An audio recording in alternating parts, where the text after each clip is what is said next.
In our modern world, time is both a precious commodity and a relentless taskmaster. We have appointments, deadlines, and schedules that govern every aspect of our lives. Imagine having an important appointment coming up. For many, the anticipation can be so overwhelming that they find themselves unable to focus on anything else. They are incapacitated by their eagerness or anxiety, waiting for the blessed event to occur. We all have been through this, been there, done that. This feeling of being paralyzed by the mere thought of a future event highlights a deeper issue: how we allow the concept of time to dominate our lives and dictate our actions. Mark Twain once quipped, "I am an old man and have known a great many troubles, but most of them never happened." This underscores how much of our anxiety about time and future events is self-inflicted. We worry endlessly about what might happen, often to the detriment of our present well-being. But when you think about it, time may not be a natural phenomenon, but an invented one.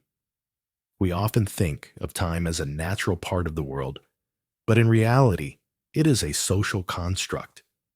There is no such thing as time in the natural world, the world of stars, waters, mountains, clouds, and living organisms. Instead, there are rhythms: the rhythm of tides, the waxing and waning of the moon, the rhythm of biological processes. Many Native American cultures perceive time as cyclical rather than linear. This view sees time as a series of repeating cycles, such as the seasons, lunar phases, or the cycles of life and nature. For instance, the Hopi tribe views time as a spiral, where the past, present, and future are interconnected.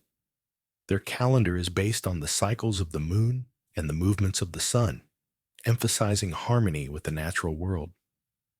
Storytelling plays a crucial role in Native American cultures, serving as a means of passing down knowledge. In the Iroquois Confederacy, the Iroquois used the grandmother moon as a symbol of time and renewal, with stories that recount the creation of the world and the interconnections between all living beings. Time, as we understand it, is a human invention, a way to organize our lives and make sense of the world. It is a tool, not a fundamental aspect of nature. To know life is linear flow, and to make sense of events one after the other, we put cycles into a unit so it makes sense to us in our waking lives. Galileo Galilei said, "Measure what is measurable and make measurable what is not." While not directly about time, this reflects his approach to understanding and measuring natural phenomena, including time. Time serves as a unit of measurement for motion. It helps us compare different motions and rhythms by providing a constant, like a clock. The clock divides time into units, marked out in degrees: 360 degrees, 60 minutes, allowing us to compare different motions and rhythms. This constant is essential for understanding the passage of events. However, we must remember that the clock, like a ruler, is an abstraction. It is a tool, not an ultimate reality. John F. Kennedy, the 35th President of the United States, asserted, "We must use time as a tool, not as a couch." Think about how we treat clocks. We live by the tick of the second hand, often forgetting that time is an abstract measure. In the 1960s, physicist Richard Feynman pointed out that time is what happens when nothing else does. It's a humorous yet profound reminder that time is simply a way to track the movement and change around us. Consider the ancient Greeks, who had two words for time: chronos, which means chronological time, and kairos, which means the right moment.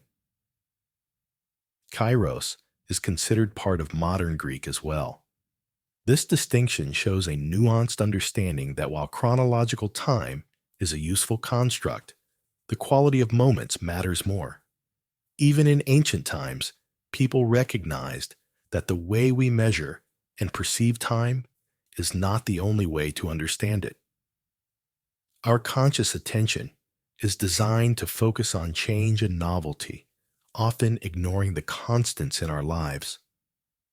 When we first encounter something new, it captures our attention. But over time, as we become accustomed to it, it fades into the background. This principle applies to our perception of time as well. We become so used to the passage of time that we often forget it is a construct, not an inherent feature of reality.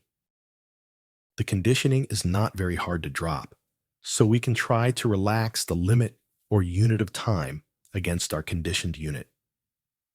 Consider what Seneca, the philosopher, said, and I quote, "Begin at once to live and count each separate day as a separate life." Psychologically, our minds constantly struggle to stay in the present. We are always reliving the past or projecting into the future. The past shapes our identity, influencing our thoughts and actions. The future, meanwhile, is a projection of our current state. Unless we consciously choose to change, we end up repeating the patterns of the past.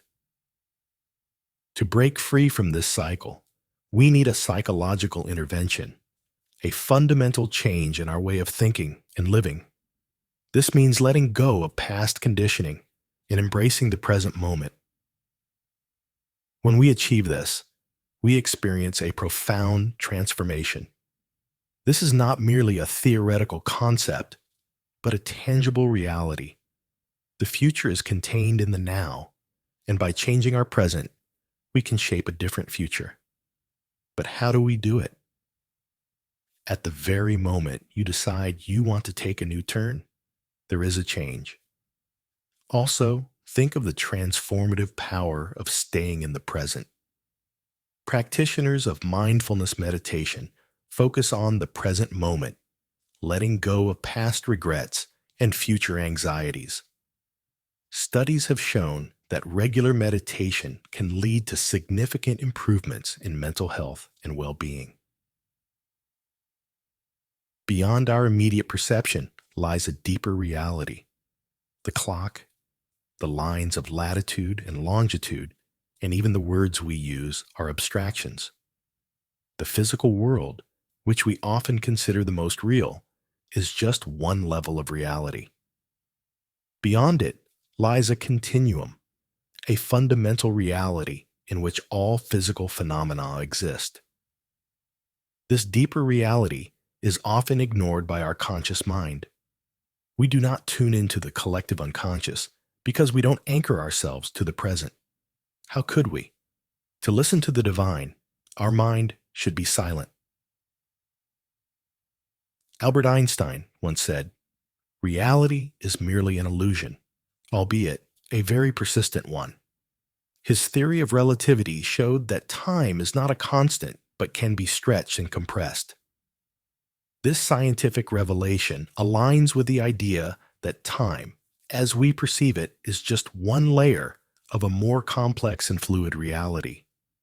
For many, time has become a burden. We use it unconsciously, letting it dictate our actions and decisions. The constant pressure to be on time, to meet deadlines, and to follow schedules can lead to stress and anxiety, like the white rabbit in Alice in Wonderland, who is constantly fretting about being late. His obsession with time leads to frantic behavior and stress. Viktor Frankl, a Holocaust survivor who found meaning even in the most horrific circumstances, in his book Man's Search for Meaning, writes about the importance of living in the present and finding purpose in each moment. His experiences demonstrate how embracing the present can lead to profound inner transformation and resilience. In conclusion, time is a tool, not a tyrant.